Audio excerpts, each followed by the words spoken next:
Thank you, Dr. V. Srinivasan. Thank you, sir. Thank you for माननीय श्री मनोज कुमार झा जी। शुक्रिया। 5 minute. शुक्रिया उपसभापति महोदय। जब आप 5 मिनट या 3 मिनट कहते हैं तो लगता है जैसे फांसी देने से पहले अंतिम इच्छा पूछी जा रही है। ये समय आप ही लोग तय करते हैं, मैं जानता हूं करता। सर, आपका दोष थोड़े ही है, लेकिन दुखड़ा भी कहाँ रो। आप बोले।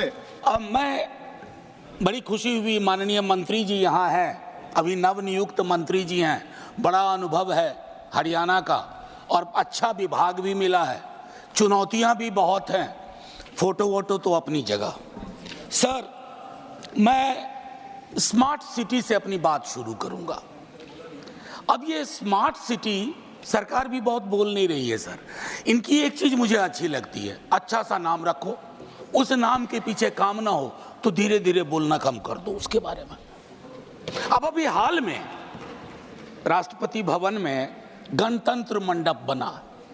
साहब, गणतंत्र का मंडपीकरण नहीं होना चाहिए, ये उचित नहीं लगता है। बहरहाल उपसभापति महोदय, विजय साई रेड्डी जी, प्रियंका जी, इन लोगों ने बड़ी चिंता व्यक्त की पार्लियामेंट की बिल्डिंग में कल जो हुआ या पिछले वर्ष जो हुआ। मैं कहता हूं नासमझ लोग हैं सर।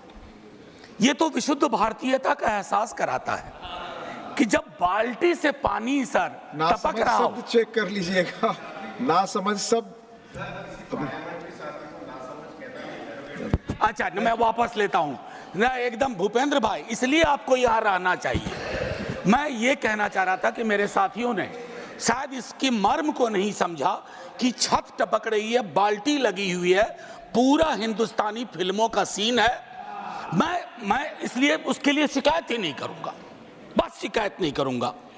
सर, मेरी दूसरी चिंता है कि स्वच्छ भारत अभियान में गांधी जी के चश्मे को हम टांग देते हैं।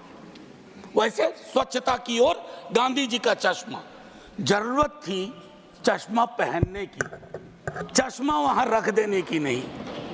गांधी का चश्मा नहीं पहन सकते क्योंकि दो परस्पर विरोधाभासी चीजें, गांधी और दूसरा मैं नाम नहीं लूंगा, एक साथ नहीं चल सकती, क्योंकि मुझको नाम लेना भी बुरा लग रहा है।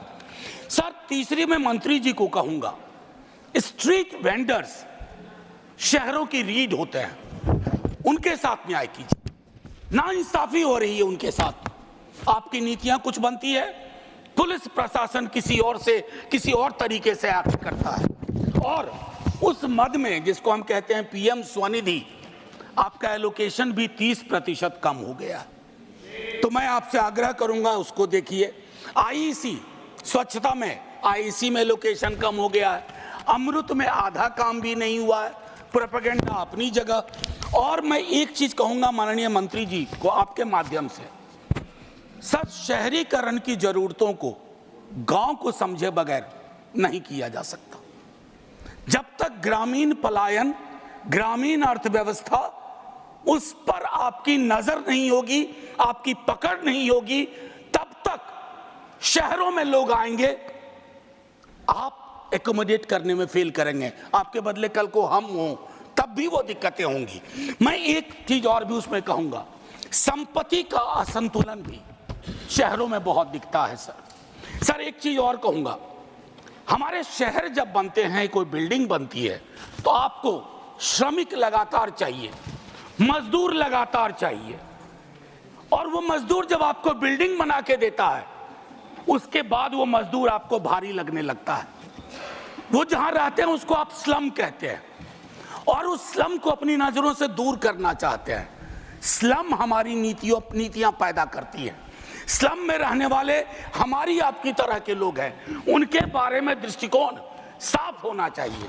और ये सैटेलाइट मेट्रोपोलिस नहीं कि एक स्लम रिहैबिलिटेशन किया, दिल्ली से 40 किलोमीटर दूर जाके रख दिया।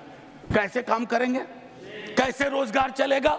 तो ये चीजें, सीवर ड्रेनेज के बारे में कई साथी बोल चुके हैं। मुझे तो अक्सर याद आता है विद्यार्थी जीवन में हड़प्पा मोहनजोदड़ो की ड्रेनेज सिस्टम की तारीफ सुनता था।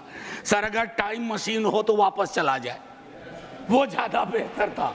मैं और एक आखिरी चीज करूंगा सर, आजादी के बाद अपने देश में multi caste multi community housing society बननी शुरू हुई थी सर। आज वो सारी चीज, आखिरी 30 सेकंड सर, आज वो सारी चीजें खत्म हो गई। जातियों के नाम पर हाउसिंग सोसाइटी है, समुदायों के नाम पर हाउसिंग सोसाइटी है, और कुछ समुदाय के लोग किसी भी सोसाइटी में नहीं रह सकते। ये हमारी राजनीति और नीति ने तय कर दिया है। शुक्रिया सर, जय हिंद। श्रीमती जया अमिताभ बच्चन।